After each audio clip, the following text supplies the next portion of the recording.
नाथ ने कहा, संभल में एक भी गिरफ्तारी बिना साक्ष्य के नहीं हो रही है। देखिए, मैं केवल एक बात कहना चाहता हूं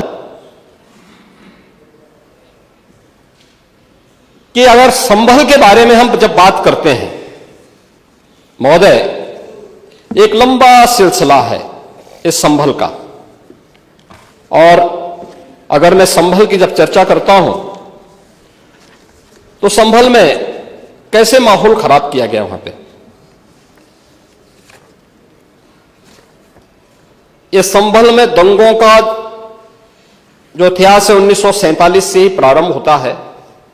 1947 में एक मौत होती है, 1948 में 6 लोग मारे जाते हैं, 1958 में भी दंगा होता है, 1962 में भी दंगा होता है, 1976 में भी 5 लोगों की मौत वहां पर हुई थी, और 1978 में 184 हिंदुओं को सामूहिक रूप से जला दिया गया था। 184 हिंदुओं को हत्या हुई थी, हिंदुओं की हत्या हुई थी और जलाया भी गया था, और 184 हिंदू मारे गए थे वहां। 184। मैं वही तो कह रहा हूं ना, आप उस सच को स्वीकार नहीं करेंगे, आप उस सच्चाई को स्वीकार नहीं करेंगे, और लगातार कई महीनों तक वहां कर्फ्यू था। 1980 में फिर दंगा हुआ था, एक मृत्यु हुई। 1982 में फिर दंगा हुआ, एक मृत्यु हुई।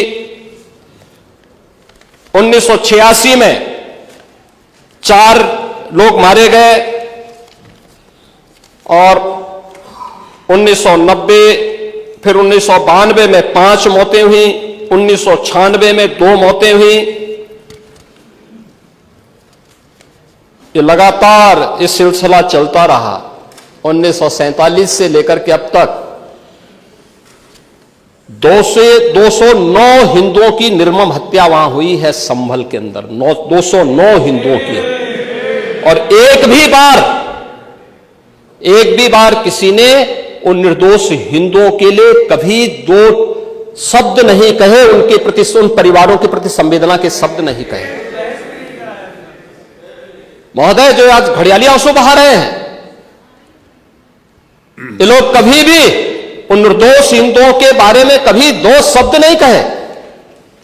वहां पर 1978 में जो दंगा हुआ था महोदय,